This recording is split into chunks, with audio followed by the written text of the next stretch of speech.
Hi, and thank you for listening to Dream 10X Radio, where we interview people attempting to live extraordinary lives. Our twofold purpose is to both direct and inspire people bold enough to do the same. Dream 10X. Face your fears and make your life count.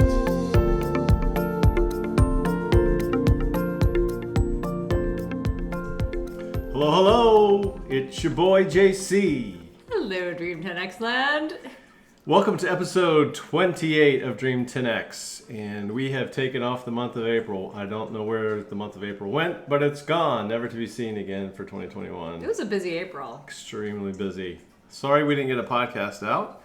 I haven't read any books recently either, other than the one I just finished this past weekend, and it's called The Richest Man in Babylon by George S. Clason. And this was a really fascinating book. I really loved it. You've kept saying this whole time you've been reading how amazing it is, so I'm so excited to do this podcast so I can learn about it. Well, I guess the thing that there's a couple of things I really liked about it. Well, primarily I liked it because it was about money. So Your favorite topic. I like money. Money is like a mystical thing to me. Yeah. It's got these weird qualities, like it's almost magical. Does it seem that way to you, or is it just me? Yeah, it's like what we value and how does it actually work and how do you invest it and make more money with it. But yeah, I think it's an interesting thing that we value. I think it's interesting just because there are so many different levels to it, I think. And you really have to study it and understand the qualities and attributes of money in order to be a better steward of it. Mm-hmm. And basically that's what it boils down to me, is how can I be the best steward of the money that I receive in my life, and how can I multiply that money to the best of my abilities. So Babylon is interesting to me too. I don't know much about it. I'm sure I studied it in world history in college. Don't remember anything about it. So doing some quick Googles on it and or some quick searches, not necessarily using any particular search engine, revealed that it's currently located in modern day Iraq, south of about 50 miles south of Baghdad. Mm-hmm. I had no idea it's in Iraq. Mm-hmm. And Babylon was, just from my limited knowledge of it, was one of the first modern societies in the middle of the desert there in Iraq. These people who lived there were much more advanced than what we initially thought before we started excavating tablets and reading about what the civilization was like there. Mm. And part of this book alludes to the fact that after they started excavating some of the mounds of dirt there and retrieving some of the tablets that had stories written on them, some of which are in this book, only then did they realize, wow, this is a really modern, really wealthy society, much more advanced than what we ever thought was possible way back in early Mesopotamian culture. And when you come to think that now south of Baghdad is just all desert, and even then it was all desert, and it took the hard work of men and slaves and really intelligent engineers to make Babylon what it was at the time. It was it was one of the wealthiest cities in the world at the time, and they figured out a way to divert water from the river into the desert to start growing crops, and from there just created a hugely successful society. And one of the things in the book mentions that the king of Babylon was very interested in distributing the wealth to the people of the city, because he wanted to look to the world that this is the wealthiest city in the world. The wealth of the people of its constituents contributed to the power of the overall city and the king, which I thought was really interesting. It's not just held by the king. The wealth had to be exhibited and decentralized to the people living in the area to magnify the wealth of the king. So it's almost like capitalism from an It sure, man, that sure feels like America today. It's just like Yeah. you could be talking about Babylon back in the day. Yeah. You know? Very, very interesting. So that was another very fascinating aspect of this whole thing. The parallels between ancient Mesopotamia and today, that just boggles my mind. That really excited me. Is just to think that, okay, man has been pretty much going through the same, like I think about all the time, how did we end up where we are right now with this society of, it's a game. We all have to play this financial game. We don't have a choice. You have to exist in the society that you're born into, and everybody's playing a financial game. Mm-hmm. Everybody's trying to get as much money as they can. And I think about that all the time. Why do I have to play it? Why? I didn't create this. Why do I have to play it? And so the guys in Mesopotamia had the exact same thoughts. Why do we have to play this game? And what does luck have to do with it? Can I make my own luck? What else can I do to be a more comfortable player in this game? More successful player in this game. And so that's why this book these are some reasons why the book really intrigued me. I thought it was really interesting. A lot of common sense things were pointed out in the book, but then when you start to think about them, the principles are really simple. It's the execution is really difficult. And the more you think about it and apply it to your own life, you understand how difficult it is. And maybe I can talk about some of those thoughts as we get into it. Yeah, like pay yourself first.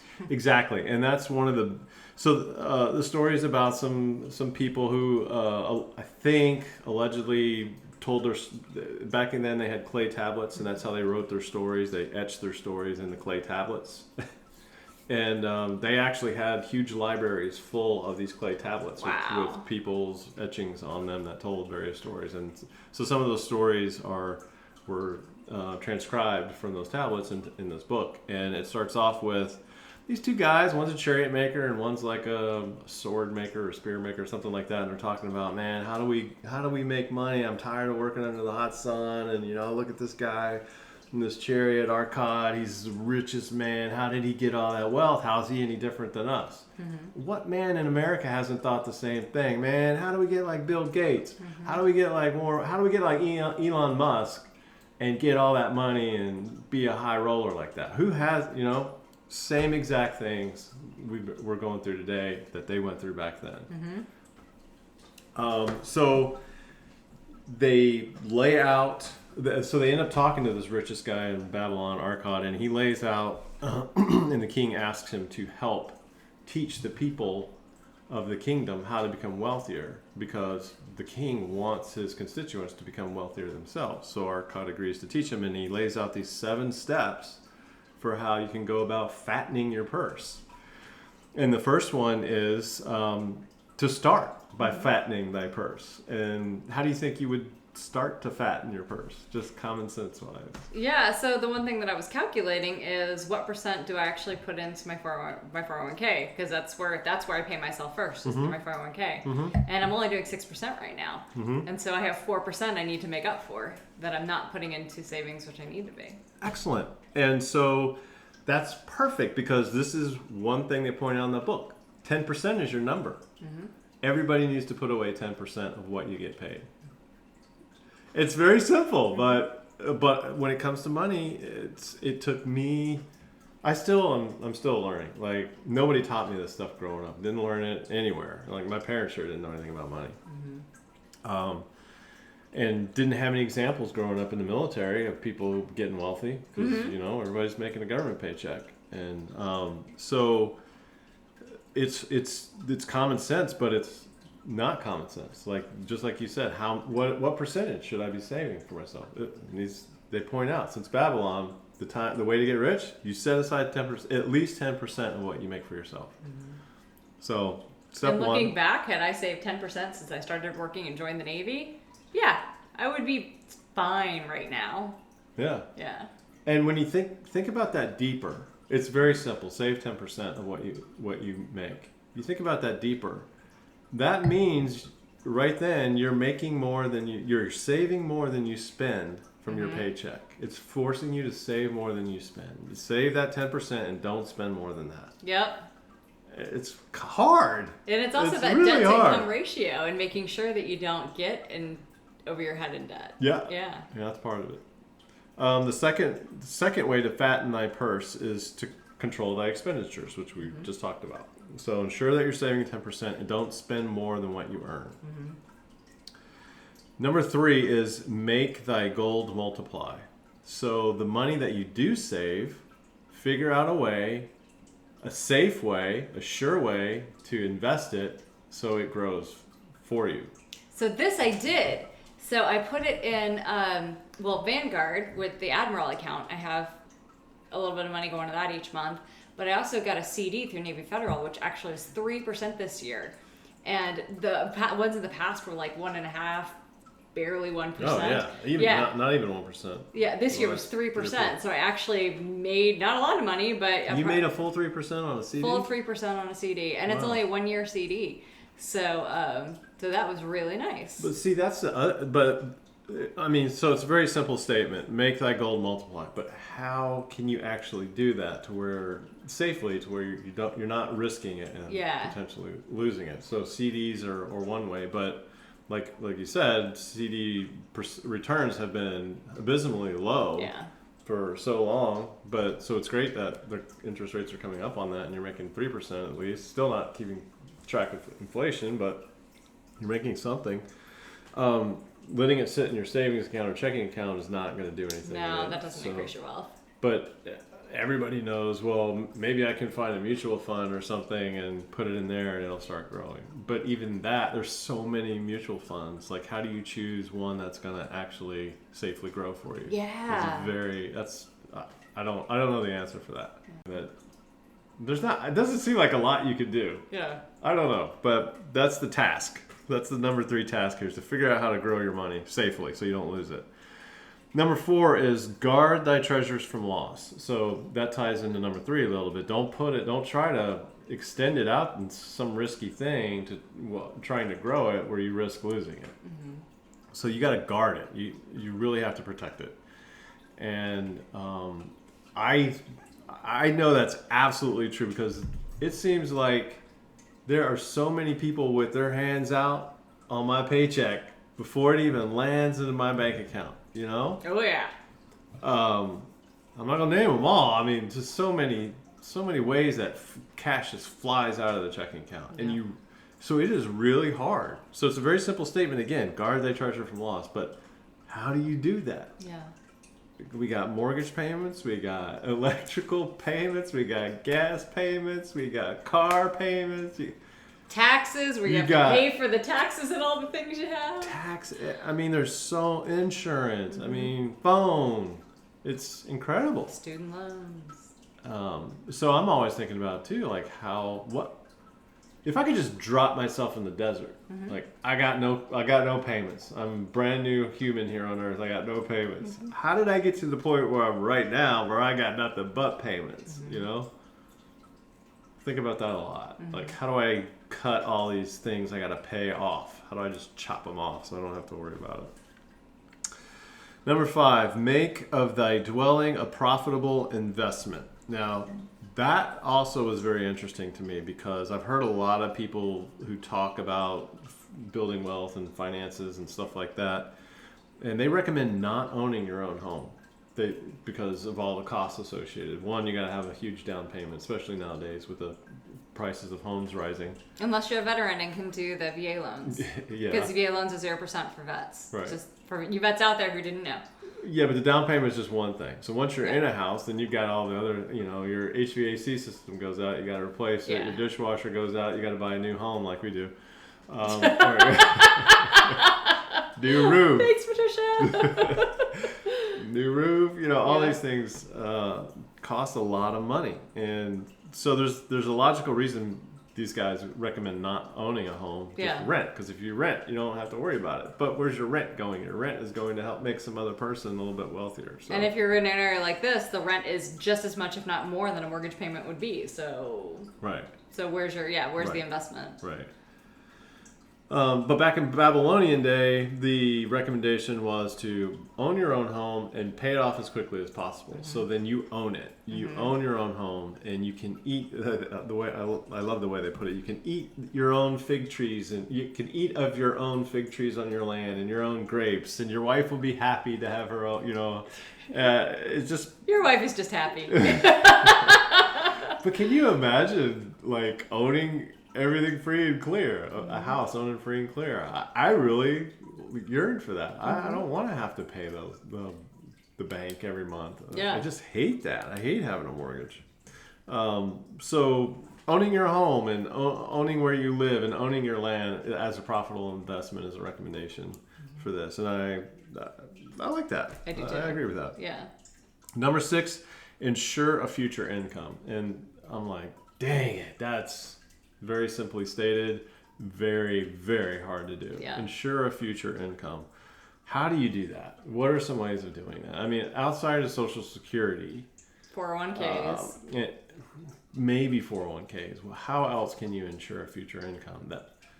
This is like, for me, the $1 million problem is like, how do you get those multiple streams of income? Because that's what that's all what we need. That's what we all need to aspire to. Outside of our own job, one stream of income is really risky. We need to have multiple streams of income. But how do you do that? It's very difficult to do that. Any thoughts? Anybody out there got any ideas? Because I'd love to hear them. How can I get some multiple streams of income going? Write a book? Start a side business? I mean, it sounds easier said than done. How do you start a side business that makes actual money? Especially when you're still working full time and have other obligations. Like, where do you? Because time is a value and a hot commodity right there. Yeah. And. So easier said than done. Something definitely I need to work on in my own life. Number 7, the final one, is increase the ability to earn. So continuous education, continuous reading, schooling, whatever. Try to figure out a way to improve and increase your marketability and your value to the marketplace. And so that, to me, that resonates. That seems clear to me. I'm always working on that. That seems to come pretty naturally to me, I think. I wish number 6 came as natural to me as number 7. So I need to continue to educate myself on things I can do for number 6 to improve streams of income coming in, whether it's rentals or whatever. 6 is income coming into the future. As a future, make sure you have that. Yeah, ensure a future income. Because you can't work your whole life. Yeah. I mean, there's some point people aren't going to hire you. Your whole life. And you don't want to work your whole life, but at some point you're not going to be employable anymore. Probably. So those are the 7 ways that Arcad recommended that people can become as wealthy as him, and he was the wealthiest man in Babylon.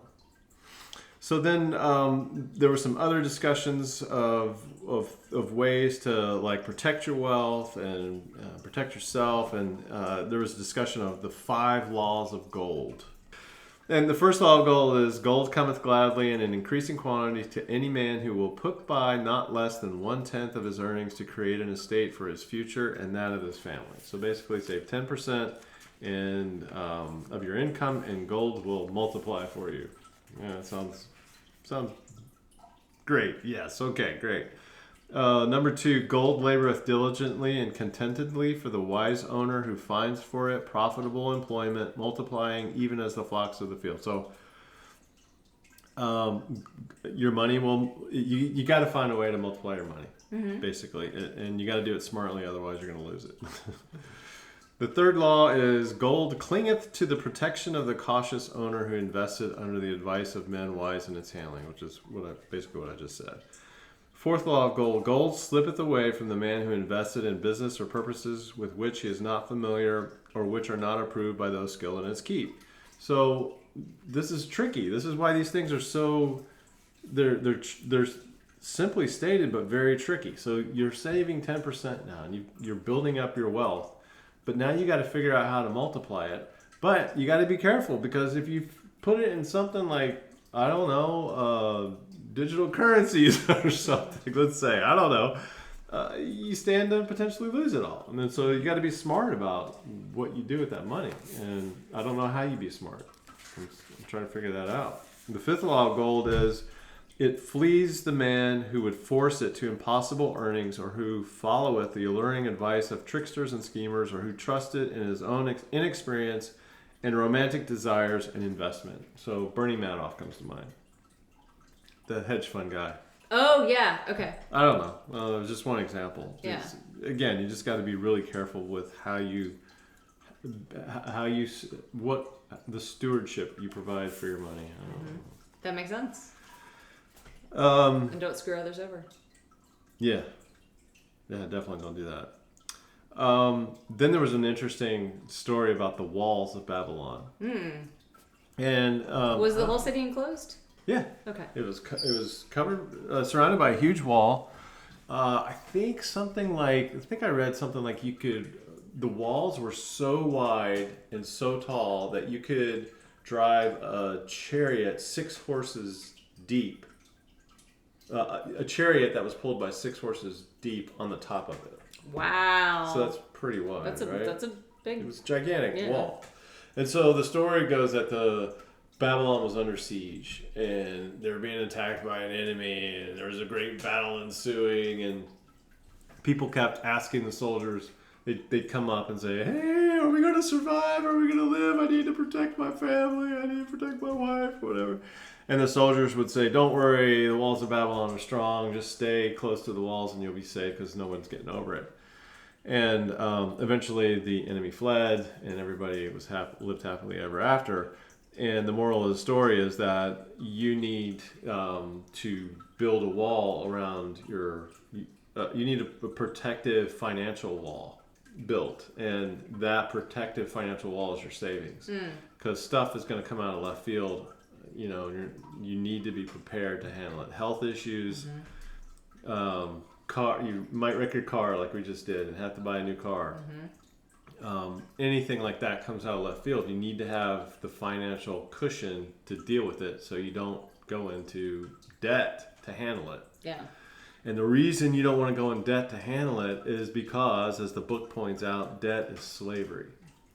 And this was one of the best parts of the book for me.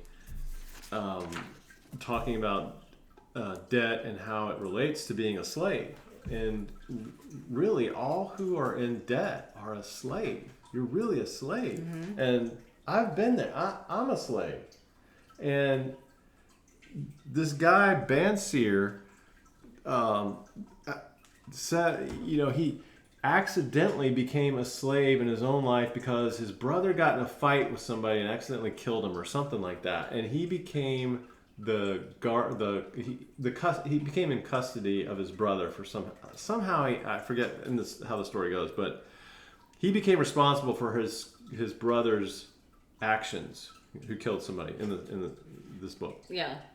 And as a result of it, he got, because he was found guilty, he got sold into slavery, even though he didn't commit the crime. So his brother committed a crime, and somehow he's having to pay for his brother's crime. And so now he's in a totally different level of the game of life. Yeah. He's like trying to figure out how to survive as a slave. And he's polling other slaves around him, trying to figure out, their experiences and how they survived. And he's wise in that he listens to the sage advice of some of the slaves that he's with, and ends up working really hard for his masters and showing that he's valuable to his masters, and actually producing valuable output for his masters that help him rise up through the ranks of the slaves. You mean like a U.S. corporate organization? Exactly. So I'm like, we're all slaves. We're all slaves working for somebody else. And you get out of that by accepting that fact and accepting the fact that hard work and producing value for your slave owners is what's going to get you out. And it's a really hard thing to realize. That's a hard thing to swallow, but it's true. We are all slaves, especially if you got a mortgage, you got a car payment, you're worse, you got credit card debt. Man, you are a slave, and it points out that you can become a slave anybody can at any moment. Yeah. Like you never know what kind of circumstances will lead you to that. And this is from the wisdom of Babylonia, from the Mesopotamian era. So I'm reading the Wall Street Journal this weekend. Yeah. And I'm reading about this poor guy who's a Syrian, who was a boat. He was a person working on the boat. What do you call those guys? I forget what you call them. Sailor? He wasn't a sailor. I mean, these are like commercial vessels. Merchant mariner? He was a mariner. He was second in command, I guess. A Syrian guy on the MV Amman, which is this big, huge vessel. Oddly enough, in the Suez Canal, which is very close, I think, to Babylon. Very, in that area. And he became a slave because the people who owned the ship stopped paying their debts. And they had some relatively minor debts with that particular ship. They didn't pay their bill. They bought an anchor, I guess, the year before, and it was like $22,000, and they didn't pay the bill. And they're anchored off the Suez Canal. The captain takes shore leave to go run some errands and leaves the second in charge, and it's this guy Mohammed Aisha from Syria. He's second in charge on this vessel. The crew is a skeleton crew because people have been leaving because the owners haven't been paying their wages and they haven't been paying their bills and blah blah blah. The captain goes ashore, runs some errands, and meanwhile the Egyptian police show up with some documentation that says, "Hey, you owe us some money for this anchor you got. You guys aren't paying this bill. You got to pay it." And he calls up his captain and says, "Hey, these guys are here. They got some paperwork for you and whatever." And the captain says, "Oh, well, you just sign it. It's okay. You just sign it, and I'll take care of it when I get back." Oh, no. And so he signs it, and what that ultimately did was bound him as the caretaker of the vessel. Oh. This is in the Wall Street Journal. This just happened. This story just came out. Yeah. Bada bing, he's a big time slave to that ship. And to that the company owns. To that company, yeah. He's a slave because that company didn't pay their debts. He was totally innocent. Yeah. He was just there doing his job. And so he was stuck on that boat for 4 years. Wow, 4 years. 4 years he couldn't get off of it, and they would pay just enough to keep enough diesel in the ship so he could keep the lights on and charge his phone. And have enough for a little bit of food and stuff. But the rest of the crew totally abandoned ship. They totally left. Wow. And every time he tried to abandon ship, the Egyptian police would capture him and take him back out to the boat. Oh, no. And it finally got to the point where they said, "Look, we feel sorry for you. You can come to shore during the day, but at night you have to swim back to it." Just give him a little boat or something. For 4 years. Oh. And he just kept working. He kept doing his job, and he wouldn't leave his post. And ultimately, somebody... I don't know, a court heard his plea and said, "All right, we finally free you of this burden. You can go home." But in the meantime, his mom died and his grandmother died. And he couldn't go see them. And he couldn't get off the boat, for crying out loud. Wow. So that's tragic. I just thought, wow, that really resonates with the book I'm reading and this thing about slavery. And build that wall. Save that money. Don't let it go away. Build the wall. Get an umbrella policy. Whatever you could do to build the wall, protect yourself against whatever financial bullshit's going to come your way, because it comes to everybody and you got to be prepared for it. So that's why I really like this book. Excellent. That's I'm so excited to hear about it. It's really interesting. Totally recommend it. It's really great. The Richest Man in Babylon by George S. Clason. And Clason seems to be a really interesting character I'd like to learn more about. Apparently he was a map maker and made his money making maps in America back in the day. Really? Huh. Yeah, just kind of weird, like maps. And then he distributes a book like this. Really interesting. I want to learn more about it. But anyway, that's it. Recommend the book. Pick it up, read it. This is episode 28 of Dream 10X. We will talk to you soon, hopefully. Maybe this month. A week or two, we promise. Over and out. Ciao.